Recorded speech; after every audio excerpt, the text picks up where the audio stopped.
Hello বন্ধুরা, আজকে আমরা একটা বিশেষ মুহূর্তে এসে উপস্থিত হয়েছি। আজকে আমার বাঁ পাশে যিনি আছেন তিনি হলেন হিলি রমানাথ উচ্চ বিদ্যালয়ের প্রধান শিক্ষক, বিদায়ী প্রধান শিক্ষক। আজকেই ওনার কর্মজীবনের শেষ দিন। তো আমি ওনাকে 6 বছর পেয়েছি আমার হেডমাস্টার হিসেবে।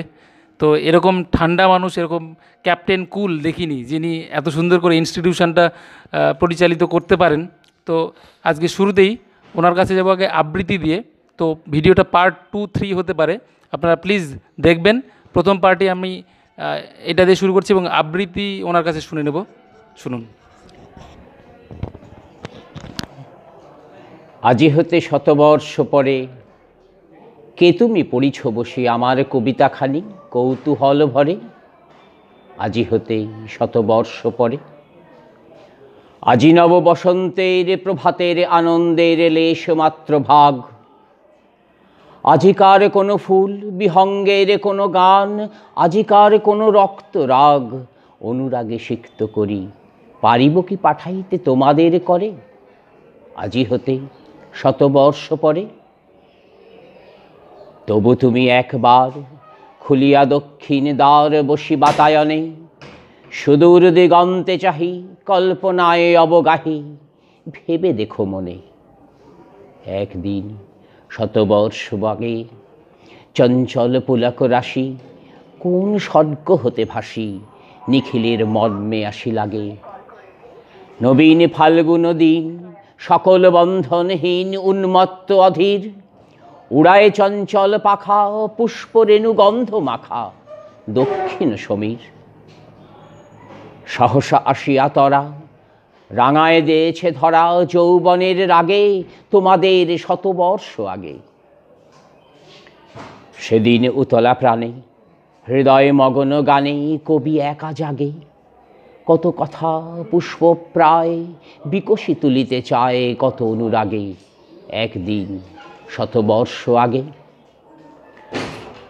আজি হতেই শতবর্ষ পরে এখন করিছে গান সে কোন নূতন কবি তোমাদের ঘরে।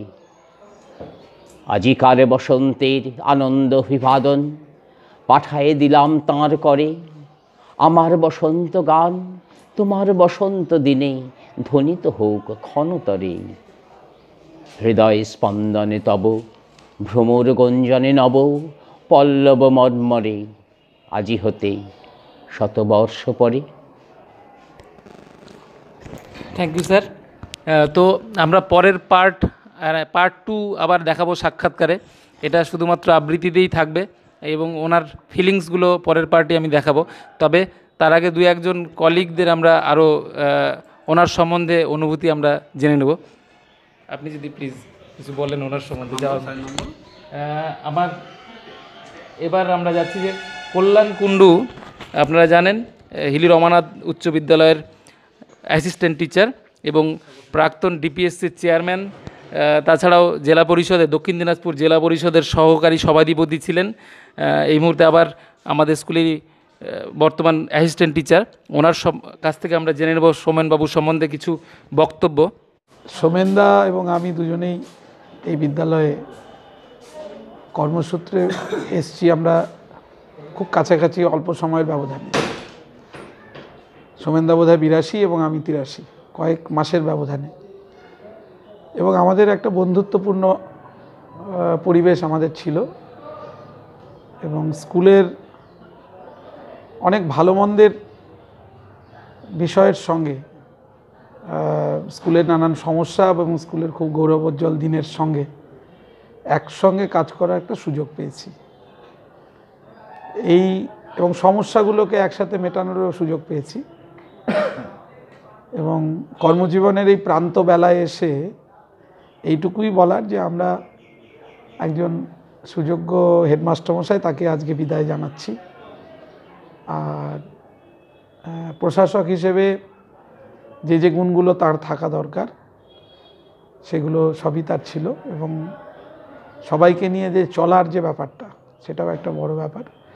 এই শতাব্দী প্রাচীন বিদ্যালয়ের পক্ষে আমি মনে করি সোমেনদা একজন ফিটেস্ট ক্যান্ডিডেট ছিলেন আর কি এই স্কুলের হেডমাস্টার পদ চালানোর জন্য। স্বাভাবিকভাবে এটা আমাদের এই পদটা তো শূন্য হলো, একটু ক্ষতি হলো, আমি আজকের দিনে বিশেষ কিছু বলার জায়গায় নেই, এই কারণে যে একসঙ্গে দীর্ঘ পথ চলেছি। স্বাভাবিকভাবে তার আজকে যাওয়ার দিনটা আমার পক্ষে ভালো মনে লাগছে না, খারাপ লাগছে, মানসিকভাবে কিছুটা হলেও বিপর্যস্ত মনে হচ্ছে। আমাদেরও বিদায়ের সুর বেজে উঠেছে। এই অবস্থায় খালি আমি এইটুকু বলবো যে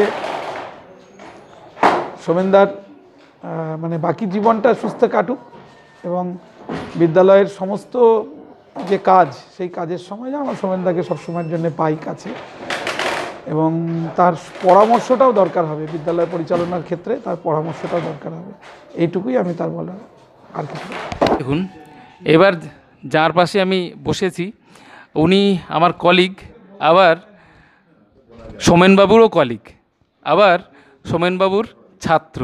তো তাঁর কাছ থেকে বিশেষ কিছু অভিজ্ঞতা আমরা জেনে নেব, বা ফিলিংসটা কী হচ্ছে এই মুহূর্তে, যে একসঙ্গে ছাত্র ছিলেন, কলিগ ছিলেন, হেডমাস্টার হিসাবে পেয়েছেন, আবার এই মুহূর্তে বিদায়ী হেডমাস্টার। তো তার সোমেনবাবু সম্বন্ধে ওনার ফিলিংসটা কি আমরা জেনে নেব, প্লিজ। আচ্ছা, সোমেনবাবুর সম্বন্ধে আমি ছাত্র হিসেবেই দু একটা কথা বলতে পারি। মানে প্রশাসক হিসেবে যাচ্ছি না আমি। তা আমি তখন ক্লাস 6-এ পড়ি, খুবই ছোট। ওই সময় উনি জয়েন করলেন এই স্কুলে। তো একদম অন্য ধরনের, কারণ সেই সময় যে সমস্ত মাস্টারমশাই দেখতাম ধুতি পাঞ্জাবি পরা, উনি অন্য ধরনের ছিলেন। তারপরে আস্তে আস্তে যখন বড় হলাম, ক্লাস 9-এ তখন আমার অভিজ্ঞতা আছে, উনি হাফ ইয়ারলির পরে আমাদের ইংরাজি ক্লাস নিতেন। হাফ ইয়ারলির আগে আরেকজন টিচার নিতেন, হাফ ইয়ারলি পরে উনি নিতেন। তো যাই হোক, তো ওনার প্রথম 2-3 দিনের ক্লাসের পরেই আমরা বুঝতে পারলাম যে উনি একটু আলাদা ধরনের ব্যক্তিত্ব। প্রথমত ইংরেজি উচ্চারণ, যেটা ওটা আমাকে খুব মুগ্ধ করেছিল, অসাধারণ উচ্চারণ। তারপর জানলাম যে স্যার খুব ভালো কবিতা আবৃত্তি করে। যাই হোক, তারপরে পড়ানোর পদ্ধতি, শাসন একটা অদ্ভুত পদ্ধতি। আমি বলতে চাই যে স্যার, আমরা তো ফার্স্ট বেঞ্চে বসতাম কয়েকজন, পড়াশোনা করেই আসতাম। তো দেখতাম যে স্যার আমার পড়াশোনা করে আসলেও হুট করে একটা থাপ্পড় হাতে দিয়ে দিল। আমার বুঝতাম না স্যার মারলো কেন, আমরা তো পড়াশোনা করে এসেছি। তো আমরা একদিন জিজ্ঞাসাও করলাম স্যারকে, অনেক দিনের কথা সেটা। স্যার বলে, দেখ তোরা পড়াশোনা করে আসিস, তাও তোদেরকে একটু একটু হয়তো দিতে হলো। আর তোদের এইটা দেখে যারা পিছন বেঞ্চে যারা বসে আছে না, ওরা ভাবছে ওরে বাবা, মানে এই পড়াশোনা করে আসলেও যদি একটা থাপ্পড় খেতে হয়, তাহলে কম পড়াশোনা করে আসলে কী হবে। এই যে একটা অদ্ভুত টেকনিক, হ্যাঁ, মানে সেইভাবে কিছু না করে যে অদ্ভুত টেকনিক আমরা বুঝে গেছিলাম যে পড়াশোনা না করে ক্লাস আসা যাবে না। তারপর তো তার নানাবিধ গুণাবলীর পরিচয় পেয়েছি আমি। পরে আমার সৌভাগ্য, এই স্কুলে আবার জয়েন করলাম। তাকে প্রথমে পেলাম অ্যাসিস্ট্যান্ট টিচার হিসাবে, তারপর তিনি 2005-এ হেডমাস্টার হলেন। হ্যাঁ, এই আজ তার শেষ দিন। মানে খুবই খারাপ লাগছে আমার, মানে ব্যক্তিগত অনুভূতি ব্যক্ত করা যাচ্ছে না, খুবই কষ্ট হচ্ছে। আমি আশা রাখবো স্যার স্কুলে আসবেন, আমাদের টাকা সাড়া দিবেন। আমি তো ব্যক্তিগতভাবে তার কাছে বিভিন্নভাবে যাবই, সেটা আলাদা ব্যাপার। স্কুলেও আসবেন তিনি, যে কোনো সমস্যার সমাধানে আসবেন, এই আশা রাখি। স্যারের জীবন, ভবিষ্যৎ জীবন স্বাস্থ্যোজ্জ্বল হোক, এই কামনা করি। হ্যাঁ, আর আমি কিছু বলতে যাচ্ছি না এর বেশি কিছু।